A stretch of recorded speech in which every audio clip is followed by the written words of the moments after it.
Hello दोस्तों, जैसा कि आप सभी जानते हैं हमारी यूपीएसआई हिंदी की सीरीज चल रही है, जिसके अंतर्गत हम प्रत्येक दिन अपना एक टॉपिक कंप्लीट करते हैं।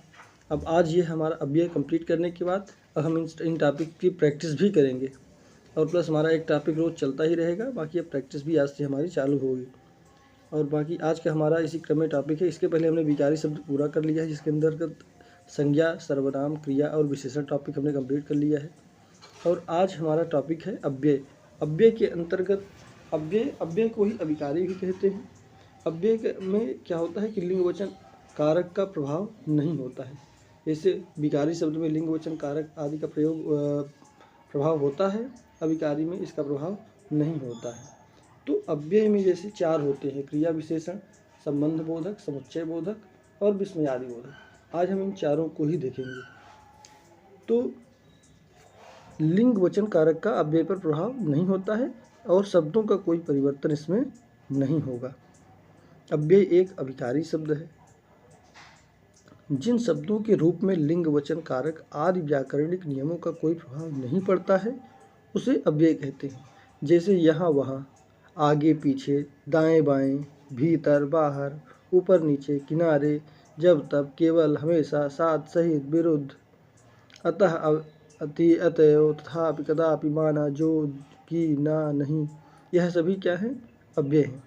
इनमें से ये आएंगे जैसे कि कभी कोई है क्रिया विशेषण है तो कोई इनमें से है संबंध बोधक है, कोई समुच्चय बोधक है, कोई विस्मयादि बोधक है। तो यह सब ऐसे ही इसके अंतर्गत आते हैं। अव्यय के शब्दों का कोई अर्थ नहीं होता है। अव्यय के चार भेद होते हैं: क्रिया विशेषण, संबंध बोधक, समुच्चय बोधक और विस्मयादि बोधक। जिसके अंतर्गत अब इनका जो हम और अच्छे से भेद देखेंगे तो अव्यय के जो चार भेद होते हैं: क्रिया विशेषण, संबंध बोधक, समुच्चय बोधक और विस्मयादि बोधक। इसमें क्रिया विशेषण के भी चार प्रकार हैं: कालवाचक जो समय को बताता है, स्थानवाचक जो जगह को बताए, और ये रीतिवाचक जो निश्चय को बताए, और परिमाणवाचक जो मात्रा को बताता है। फिर संबंध बोधक है हमारा, फिर समुच्चय बोधक है। इसके अंतर्गत भी समानाधिकरण समुच्चय और व्याधिकरण समुच्चय होता है। और विस्मयादि बोधक है जिसमें तो हमारे हर्ष, घृणा, शोक, स्वीकार, धिक्कार, तिरस्कार के जो दर्शाने वाले शब्द हैं वो विस्मयादि बोधक के अंतर्गत आते हैं। क्रिया विशेषण अव्यय, जिस अव्यय शब्द से क्रिया की विशेषता का बोध होता है, क्रिया की जो विशेषता जो बताता है वही क्रिया विशेषण है। जैसे विशेषण विशेषता बताता है संज्ञा और सर्वनाम का, उसी तरह ये जो क्रिया विशेषण है ये एडवर्ब है। यह विशेषता बताता है सभी की, यह सभी की विशेषता बताता है। क्रिया की विशेषता बताएगा, विशेषण की विशेषता बताएगा, सबकी विशेषता बताता है। इसके चार भेद होते हैं। कालवाचक क्रिया विशेषण अव्यय, जिस अव्यय शब्द से क्रिया के होने में समय अथवा अवधि का बोध होता है वह कालवाचक क्रिया विशेषण अव्यय होता है। कालवाचक खुद ही बता रहा है कि कालवाचक, काल मतलब होता है समय, जो समय अथवा अवधि का बोध कराए उसे कालवाचक विशेषण कहते हैं। जैसे वह प्रातः काल मिलने गया, तो यहाँ प्रातः काल समय की बात है। फिर मिलेंगे मतलब समय की बात है, आगे समय में फिर से मिलेंगे। अभी आ रहे हैं, अभी की बात चल रही है कि अभी ही आ रहे हैं। शाम को मिलते हैं। कालवाचक क्रिया विशेषण अव्यय के सभी उदाहरण हैं। अब देखेंगे स्थानवाचक क्रिया विशेषण अव्यय। जैसे स्थानवाचक क्रिया विशेषण अव्यय के अंतर्गत जिस अव्यय शब्द से क्रिया के होने में स्थान या दिशा का बोध हो, किसी स्थान का पर्टिकुलर या उसकी दिशा का बोध होता है उसे स्थानवाचक क्रिया विशेषण अव्यय कहते हैं। स्थानवाचक क्रिया विशेषण अव्यय कहते हैं। जैसे भीतर जाओ, हम आपके आगे आएंगे, आगे पीछे देखिए दिशा का बोध हो रहा है। भीतर जाओ, अंदर या बाहर, स्थान का बोध हो रहा है। राधा पूर्व दिशा में गई, दिशा का बोध करा रहा है। तो यह सभी हमारे स्थानवाचक क्रिया विशेषण अव्यय में आएंगे। फिर है रीतिवाचक क्रिया विशेषण अव्यय।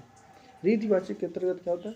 जिस अव्यय शब्द से क्रिया के होने में निश्चय, अनिश्चय, स्वीकार, निषेध, प्रकार आदि का बोध होता है वो रीतिवाचक है। मतलब किसी एक रीति का है, ये निश्चय है या अनिश्चय है या स्वीकार है या निषेध है, इन सभी चीज़ों का जो रीतिवाचक विशेषण है, क्रिया विशेषण है, का बोध होता है तो रीतिवाचक क्रिया विशेषण अव्यय होते हैं। अब जैसे घोड़ा तेज दौड़ता है, तो घोड़ा दौड़ता है हो गया, दौड़ता की विशेषता क्या बता रहा है? तेज तेज से दौड़ रहा है। ऐसे मत देखो, ऐसे देखो तो हो गया, पर देखो को उतारा कैसे, मत देखो, निषेधवाचक हो गया यहाँ पर। फिर है हम भली भांति तुम्हें जानते हैं। भली भांति यानी निश्चय है, हम तुम्हें हर भली भांति जानते हैं। तुम सचमुच हम पर मरते हो। यह मतलब एक बात बताई जा रही है, क्या सचमुच मरते हो हम पर। यहाँ पर भी एक निश्चय का बोध है, अनिश्चय का बोध है यहाँ पे। क्या सचमुच, इसमें एक इसका है मतलब कि ये क्वेश्चन पूछ रहा है, इसलिए यहाँ पे अनिश्चय वाचक क्रिया विशेषण अव्यय है। फिर होगा परिमाणवाचक क्रिया विशेषण अव्यय। जिस अव्यय शब्द से क्रिया के होने में मात्रा अथवा माप तौल का बोध होता है उसे परिमाणवाचक क्रिया विशेषण अव्यय कहते हैं। जिसमें मात्रा का बोध, माप तौल का बोध हो, परिमाणवाचक हो जाती है। जैसे पानी बूंद बूंद टपक रहा है, तुम थोड़ा बोलो, रोहित अधिक खाता है, 4 लीटर पानी लाओ। यह सब क्या है, मात्रा का बोध कराते हैं। फिर संबंध बोधक अव्यय है। संबंध बोधक अव्यय में क्या होता है, ऐसे अव्यय शब्द से, जिस अव्यय शब्द से संज्ञा सर्वनाम के संबंध दूसरे शब्दों के साथ जोड़ा जाता है उसे संबंध बोधक अव्यय। जैसे वाक्य में क्या होता है, वाक्य में संज्ञा या सर्वनाम का जो संबंध है वह दूसरे शब्दों से दर्शाता है, वो संबंध बोधक अव्यय होता है। जैसे आपके बिना घर सूना है, आपके यहाँ सर्वनाम हो गया, फिर बिना घर सूना है, घर सूना है से बिना के द्वारा संबंध जोड़ा गया, ये बिना जो है ये संबंध बोधक अव्यय हो गया है। फिर राम के विरुद्ध कोई आवाज़ नहीं उठाएगा, तो राम के विरुद्ध कोई आवाज़ नहीं उठाएगा, यहाँ पे क्या है, राम संज्ञा हो गया, के विरुद्ध कोई आवाज़ नहीं उठाएगा, इससे संबंध जोड़ रहा है राम का, के विरुद्ध। यहाँ पे क्या हो गया, हमारा हो गया संबंध बोधक। राधा के खिलाफ कृष्ण ने आवाज़ उठाई, मान लीजिए ऐसा कभी हो नहीं सकता है, लेकिन जैसे राधा संज्ञा हो गई यहाँ पे, इसके खिलाफ कृष्ण ने आवाज़, इसका संबंध दर्शा रहा है। फिर रोहित अपने मित्रों के साथ आया है, यहाँ पे रोहित का और मित्रों के साथ के संबंध को दर्शाया है। कटोरा भर चावल दो, यहाँ पर ये भर जो है संबंध बोधक है, कटोरा भर कर चावल दो, मतलब यहाँ पे उसकी ही संबंध उससे मतलब आगे सेंटेंस से जोड़ता है। श्याम रात भर रोता रहा, सीता सखियों सहित आई है, तो यहाँ पे क्या है, इनका संबंध जो वाक्यों को दूसरे शब्दों से दर्शाए, संज्ञा सर्वनाम का, वहाँ पे हमारा संबंध बोधक अव्यय होता है। फिर है समुच्चय बोधक अव्यय। समुच्चय बोधक अव्यय क्या है, कंजंक्शन का काम करता है ये भी। जिस अव्यय शब्द से दो शब्दों, दो वाक्यों या दो वाक्यांशों को मिलाया जाता है उसे समुच्चय बोधक अव्यय कहते हैं। इंग्लिश में यही है, जैसे पार्ट्स ऑफ स्पीच का ही ये टॉपिक है, कंजंक्शन चल रहा है। समुच्चय बोधक अव्यय, जिस अव्यय शब्द से दो शब्दों, दो वाक्यों या दो वाक्यांशों को मिलाया जाता है उसे समुच्चय बोधक अव्यय कहते हैं। जैसे 2 और 2 4 होते हैं, फिर तुमने देखा और हम फिसल गए, ये सभी क्या है, ये जो औ है ये और है, ये सभी क्या है कि समुच्चय बोधक अव्यय है, जोड़ते हैं। तुमने देखा और हम फिसल गए, 2 और 2 4 होते हैं, दो शब्दों को जोड़ रहा है। फिर इसके दो भेद होते हैं, एक होता है समानाधिकरण समुच्चय बोधक अव्यय, एक होता है व्याधिकरण समुच्चय। इसके जैसे दो भेद होते हैं, समानाधिकरण समुच्चय बोधक अव्यय और व्याधिकरण समुच्चय बोधक अव्यय। समानाधिकरण समुच्चय क्या है, समाधिकरण, इसमें गलत लिख दिया है, समानाधिकरण होगा, समानाधिकरण समुच्चय बोधक अव्यय होता है। जिस अव्यय शब्द से दो सरल वाक्य जोड़े जाते हैं उसे हम समानाधिकरण समुच्चय बोधक अव्यय कहते हैं। और यह हमारा संयुक्त वाक्य का भी उदाहरण है, जब हम वाक्य पढ़ेंगे तो वहाँ पे संयुक्त वाक्य का भी उदाहरण है, वहीं पे वहाँ पे भी समानाधिकरण समुच्चय बोधक अव्यय से ही वाक्यों को, दो सरल वाक्यों को आपस में जोड़ा जाता है।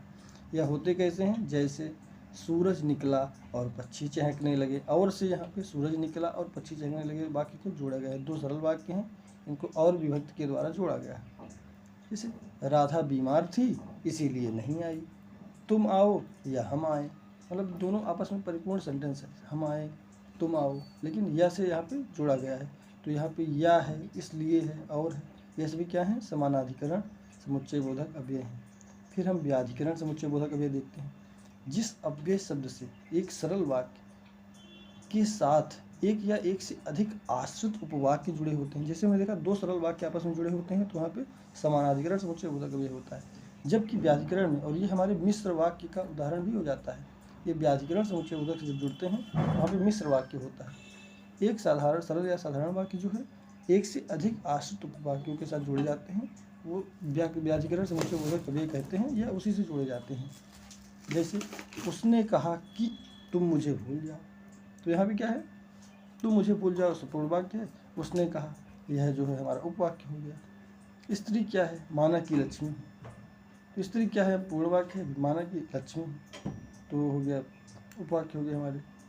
जब वह आएगा तब हम जाएंगे, यहाँ पे ये जो तब है वह हमारा क्या हो जाएगा, हमारा ये व्याधिकरण समुच्चय बोधक अव्यय हो जाएगा। फिर विस्मयादि बोधक वाक्य अव्यय, जिस अव्यय शब्द से हर्ष, शोक, घृणा, तिरस्कार आदि मनोगत जो भावों का बोध होता है उसे हम विस्मयादि बोधक अव्यय कहते हैं। छी, हट यहाँ से, अरे बाप रे, यहाँ क्या, यह क्या है, ओह कितना बोलते हो, ओह कैसे कैसे लोग हैं, तो ये सब क्या है, बहुत सबसे आसान है ये इसको समझना हमारे विस्मयादि बोधक अव्यय को। और फिर इन्हीं अविकारी शब्दों में अव्यय के भी अंतर्गत आता है हमारा निपात। आज हम निपात को भी देख लेते हैं, यह भी एक टॉपिक है। निपात या अवधारक इसको कहते हैं, जिसका अर्थ होता है बल प्रदान करना। वैसे वाक्य समूह को अतिरिक्त भार देने के लिए निपात का प्रयोग किया जाता है। वाक्य समूह को अतिरिक्त केवल भार देने के लिए ही निपात का प्रयोग किया जाता है, इसका कोई अर्थ नहीं होता है, यह केवल बल प्रदान करने के लिए ही आता है। जैसे जिस शब्द से वाक्य समूह को अतिरिक्त भार दिया जाता है उसे निपात कहते हैं। निपात के शब्दों का कोई अर्थ नहीं होता है, अर्थ नहीं होता है। वाक्य समूह में निपात के होने या न होने से कोई प्रभाव भी नहीं पड़ता है। जैसे मैं बाजार जाता हूँ, यह सेंटेंस है हमारा, मैं बाजार जाता हूँ हमारा सेंटेंस है, तो यहाँ पे ये जो भी है यही निपात है। जैसे मैं भी बाजार जाता हूँ, ये केवल जोर दिया गया कि मैं भी बाजार जाता हूँ, जबकि क्या है कि मैं बाजार जाता हूँ यह भी अपने आप में पूर्ण है। हमें बच्चा बच्चा तक जानता है, तो यहाँ पे तक से क्या है कि तक से बाकी को एक जोर मिल रहा है बस, बाकी सेंटेंस उसने में भी परिपूर्ण है। हमें बच्चा बच्चा जानता है, लेकिन हमें बच्चा बच्चा तक जानता है, अतिरिक्त भार दिया गया, अतिरिक्त जोर दिया गया। राम ने ही रावण को मारा, जैसे राम ने ही रावण को मारा, एक सेकंड, राम ने ही रावण को मारा। पैसे कमा लेने मात्र से, यहाँ पे जो मात्र से है ये हमारा मात्र है, यह हो गया हमारा व्याकरण समुच्चय निपात हो गया। कार्य नहीं चलता है, ये सब केवल वाक्य में जोर देने के लिए ही लगाया जाता है। ये निपात होते हैं 9 प्रकार के। चलिए हम उसको एक क्लियर में देख लेते हैं, बाकी इससे इतना इम्पोर्टेंट नहीं है, समझ में आ जाता है तुरंत, वाक्य में प्रयोग के होकर ही देखता है तो बहुत आसानी से आदमी पता लगा लेता है। जैसे हाँ जी, जी हाँ है, तो स्वीकारात्मक निपात हो गया। फिर नकारात्मक निपात में क्या है कि नहीं आ जाएगा तो नकारात्मक निपात। निषेधात्मक निपात में मत आ गया तो निषेधात्मक नकारात्मक से एक ही तरह लगते हैं। निषेधात्मक जो निषेध कर रहा है, मत करो, ऐसा ना करो, और नकारात्मक से नहीं को बता रहा है, नहीं ऐसा नहीं है, ऐसा नहीं हुआ, या तुम ये गलत नहीं, मतलब कि ऐसा ना करो, ये निषेधात्मक हो गया, खैर ऐसा ना करो। तो नकारात्मक में नहीं आ जाता है, निषेधात्मक, ये दोनों एक दूसरे से मतलब कि समान ही है। प्रश्नात्मक निपात क्या जैसे है, तुलनात्मक निपात में सा है, ये सब केवल एक जोर देने के लिए ही आते हैं सब।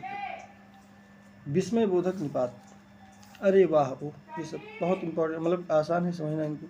फिर बल बोधक निपात, तो ही, जैसे राम ने ही रावण को मारा। फिर बच्चा बच्चा तक जानता है, पर, सिर्फ, केवल, ये सब बल बोधक निपात है।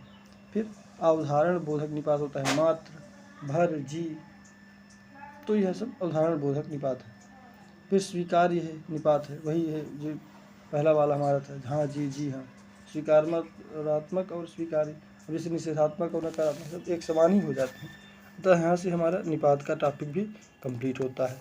अब इसके बाद अब हम प्रैक्टिस क्वेश्चन भी करेंगे। आज से 10-10 क्वेश्चन और हम रेगुलर टॉपिक बनाएंगे, नोट्स 10-10 क्वेश्चन रेगुलर डिस्कस करेंगे हम लोग। और यूपीएसआई का आज हम सिलेबस भी डिस्कशन करेंगे। बाकी यहाँ से हमारा ये टॉपिक कंप्लीट होता है। इसके अंतर्गत आज हमने देना एक समरी ले लेते हैं। क्या हमने जाना? अव्यय, अभिकारी शब्द, लिंग वचन कारक का कोई प्रभाव नहीं पड़ता है। इनके अंतर्गत 4 होते हैं: क्रिया विशेषण, संबंध बोधक, समुच्चय बोधक और विस्मयादि बोधक। जिसमें हमने क्रिया विशेषण के भी 4 सब टॉपिक देखे। क्या थे वो? कालवाचक, स्थानवाचक, रीतिवाचक और परिमाणवाचक।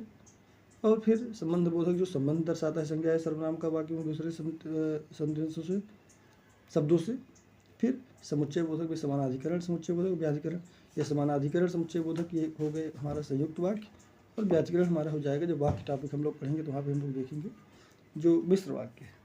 फिर विस्मयादि बोधक में हर्ष, शोक, घृणा, स्वीकार, धिक्कार, तिरस्कार की भावना जो आ जाती है। तो यहाँ से हमारा आज का टॉपिक कंप्लीट होता है। धन्यवाद।